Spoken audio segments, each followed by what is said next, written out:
हाय dear student, Radhe Radhe. तो कैसे हैं आप सभी? आशा करता हूं कि आप सभी बहुत ही अच्छे होंगे। आज हम पढ़ने वाले हैं हिंदी व्याकरण में महाकाव्य और खंडकाव्य किसे कहते हैं और इनके अंतर के बारे में पढ़ने वाले हैं। डियर स्टूडेंट, वीडियो को लास्ट तक देखिएगा क्योंकि आप लोग बहुत ही यूनिक चीज के बारे में आज पढ़ेंगे। हम थोड़ा आज विस्तार से पढ़ेंगे जो आपने अभी तक कहीं नहीं पढ़ी होगी, इसलिए आप वीडियो को लास्ट तक देखिएगा। चलिए डियर स्टूडेंट, तो महाकाव्य की परिभाषा से शुरुआत करते हैं। तो महाकाव्य किसे कहते हैं? इसमें क्या आ रहा है? काव्य। जैसे कि हमने पहले काव्य के बारे में पढ़ा था कि रसात्मक वाक्यम काव्यम, अर्थात रस युक्त वाक्य ही काव्य होता है।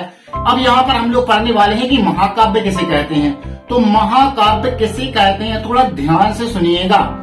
जब किसी महान व्यक्ति के संपूर्ण जीवन का वर्णन विस्तार पूर्वक किया जाता है, जिस किसी काव्य में किसी महान व्यक्ति के संपूर्ण जीवन का वर्णन विस्तार पूर्वक किया जाता है, उसे हम महाकाव्य कहते हैं। किसी व्यक्ति जो महान है, महान व्यक्ति की पूरी जीवन गाथा होती है, यानी जन्म से लेकर मृत्यु तक की।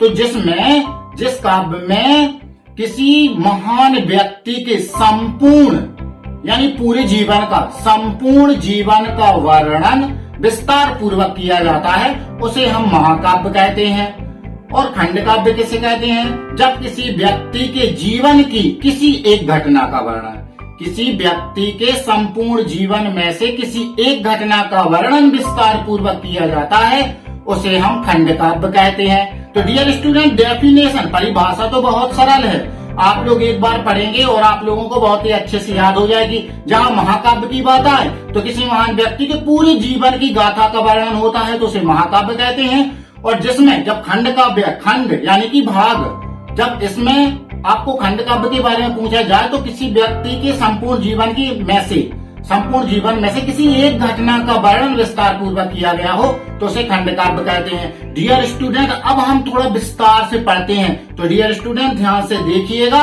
और ध्यान से सुनिएगा। चलिए शुरू करते हैं। डियर स्टूडेंट, तो सबसे पहले हम जानते हैं महाकाव्य क्या है।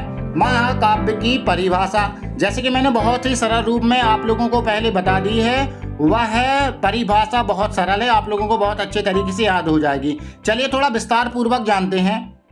महाकाव्य ऐसी रचना को कहा जाता है जिसमें इतिहास पुराण की प्रसिद्ध कथा वस्तु का समावेश होता है।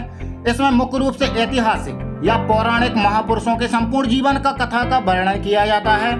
महाकाव्य में किसी महापुरुष के जीवन का संपूर्ण चित्रण व्यापक रूप से किया जाता है। महाकाव्य की रचना में इतिहास की प्रसिद्ध कथाएं शामिल होती हैं एवं इसका नायक उदात्त एवं महान चरित्र धारण करने वाला व्यक्ति होता है। महाकाव्य में मुख्य रूप से वीर रस, श्रृंगार रस एवं शांत रस में से किसी एक रस की प्रधानता होती है, जिसमें शेष रस गौण होते हैं। महाकाव्य की कथा में हृदय को भाव विभोर करने वाले मार्मिक प्रसंगों का उपयोग किया जाता है। महाकाव्य का शाब्दिक अर्थ महान काव्य होता है, अर्थात यह एक ऐसा काव्य होता है जिसमें कथा वस्तु, देश काल, नायकत्व, वातावरण एवं भाषा शैली की प्रधानता होती है। अग्नि पुराण के अनुसार महाकाव्य वह काव्य होता है जिसमें मुख्य रूप से सर्गों का बंधन होता है। आधुनिक युग में महाकाल की पुरानी धारणा में काफी परिवर्तन देखा गया है। प्राचीन काल में महाकाव्य की रचना इतिहास के प्रसिद्ध महापुरुषों की जीवनी के आधार पर की जाती थी, परंतु आधुनिक युग में महाकाव्य की रचना मानव जीवन की किसी महत्वपूर्ण घटना या समस्या के आधार पर की जाती है। आधुनिक युग के महाकाव्य में महान पुरुषों के स्थान पर समाज के किसी भी व्यक्ति का वर्णन किया जा सकता है। अब डियर स्टूडेंट, हम जानते हैं महाकाव्य के मुख्य प्रमुख तत्व।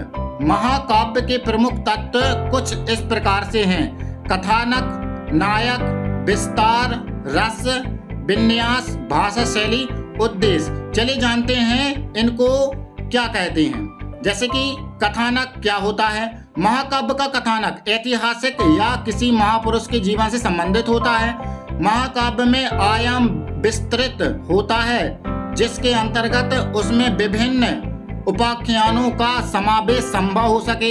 एक महाकाव्य में अपनी सीमाओं का विस्तार करने की क्षमता होती है। महाकाव्य का कथानक शुद्ध ऐतिहासिक यथार्थ से भिन्न होता है।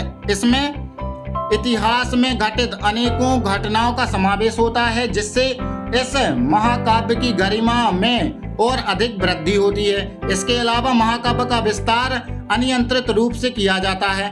अब देखते हैं नायक क्या होता है। एक महाकाव्य में नायक का स्थान सादृश्य क्षत्रिय देवी देवता को दिया जाता है, जिसका चरित्र अति गुणवान होता है। महाकाव्य का नायक अत्यंत गंभीर, धर्मप्रिय, महासत्व, स्थिर चरित्र एवं दृढ़ व्रत चरित्र का होता है। महाकाव्य में नायक की एक अहम भूमिका होती है। अब विस्तार क्या होता है। महाकाव्य में अनिवार्य रूप से नायक के जीवन का विभिन्न चरणों में विस्तार या वर्णन किया जाता है। यह विस्तार प्राकृतिक, राजनीतिक एवं सामाजिक क्षेत्रों से संबंधित होता है। इसमें मुख्य रूप से मानव जीवन का संपूर्ण चित्रण करके उसके संपूर्ण वैभव का विस्तार किया जाता है। रस, महाकाव्य में श्रृंगार रस, वीर रस, करुण रस एवं शांत रस में से किसी एक रस की अहम भूमिका होती है। इसमें अन्य रस की भूमिका अलग अलग अंगों में विभाजित होती है। विन्यास, महाकाव्य की रचना ऐतिहासिक कथाओं से संबंधित होती है, जो मानव के हृदय को भाव विभोर करती है। इसमें कथानक को नाटकीय रूप से दर्शाने का प्रयास किया जाता है। भाषा शैली, महाकाव्य की भाषा शैली जनसामान्य की बोलचाल की भाषा से भिन्न होती है। भारत में संस्कृत एवं अन्य भाषाओं में अनेकों महाकाव्य की रचना की गई। इसमें मुख्य रूप से छंद की लय गरिमामयी होती है। इसके अलावा महाकाव्य में उन्नत शैली का भी प्रयोग किया जाता है।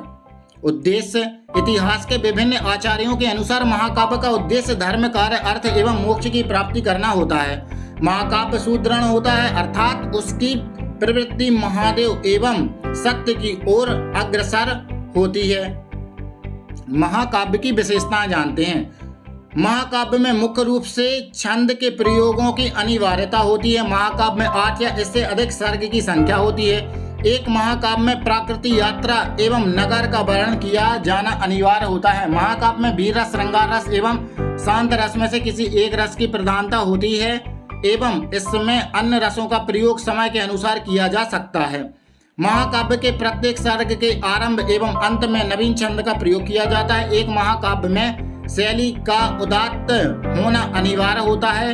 हर महाकाव्य के आरंभ में देवी देवताओं की आराधना की जाती है। महाकाव्य के कथानक का नायक धीरोदत्त एवं आदर्शवादी होता है। महाकाव्य के कथा वस्तु की क्रमबद्धता सूत्रात्मक होती है।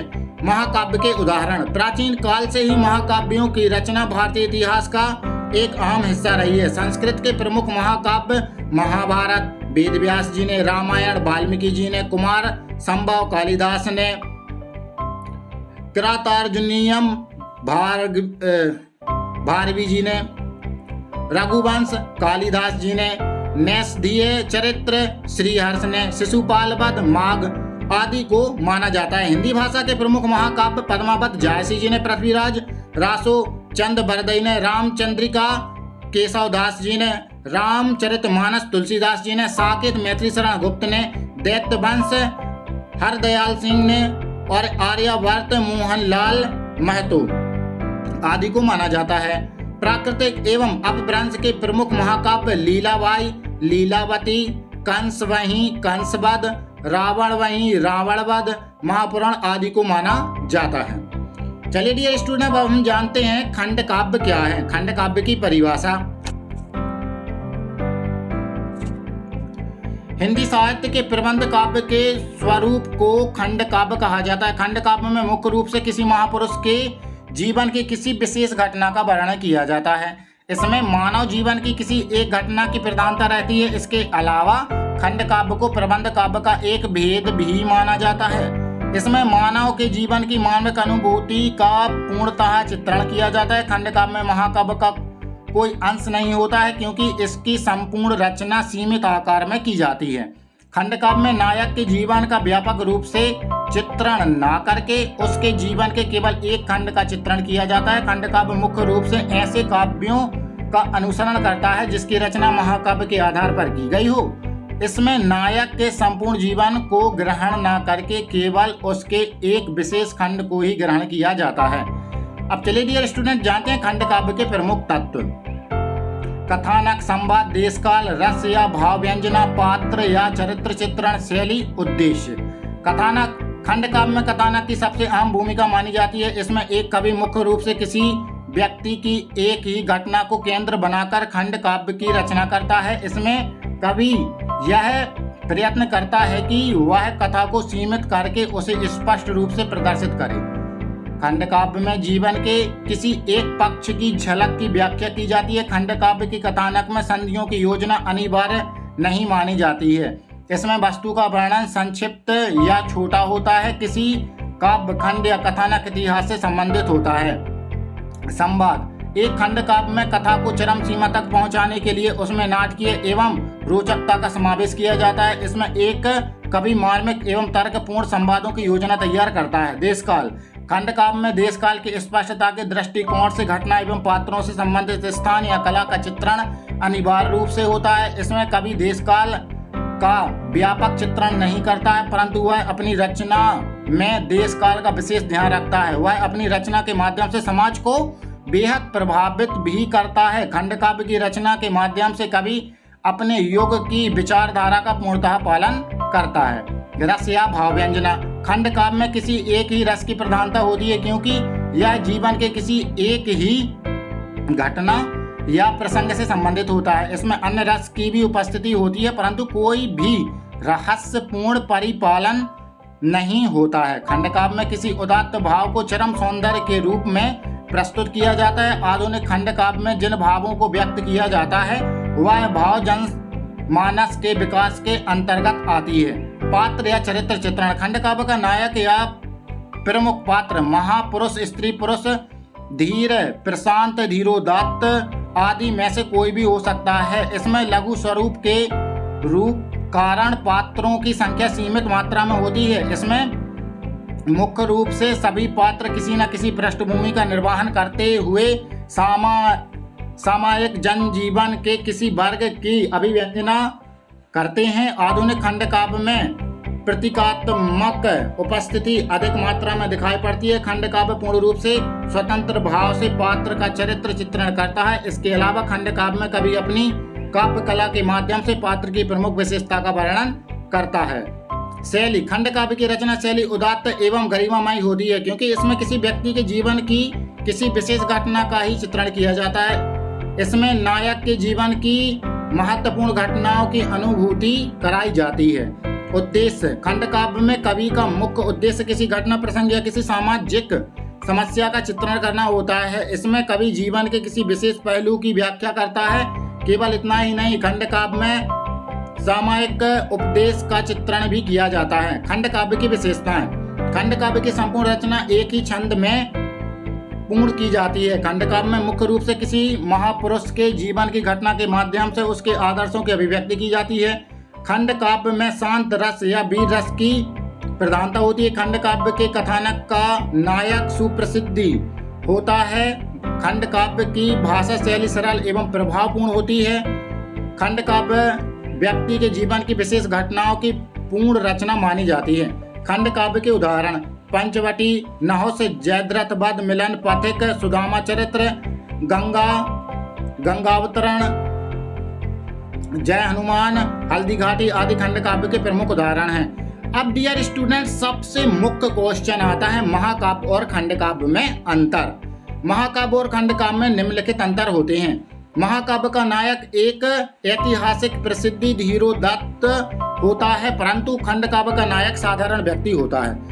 एक महाकाव्य में संपूर्ण जीवन दर्शन को विस्तार पूर्वक प्रदर्शित किया जाता है, जबकि खंड काव्य में जीवन के किसी एक पक्ष या किसी महत्वपूर्ण घटना का वर्णन किया जाता है।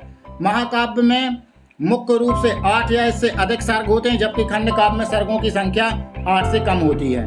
महाकाव्य की कथा वस्तु व्यापक होती है, परंतु खंड काव्य की कथा वस्तु सीमित होती है। महाकाव्य का आकार विशाल या बड़ा होता है, जबकि खंड काव्य का आकार संक्षिप्त या सीमित होता है। महाकाव्य की मात्रा अधिक होती है, जिसके कारण यह अधिक समय में समाप्त होता है, परंतु खंड काव्य की मात्रा छोटी होती है, जिसके कारण यह कम समय में ही समाप्त हो जाता है।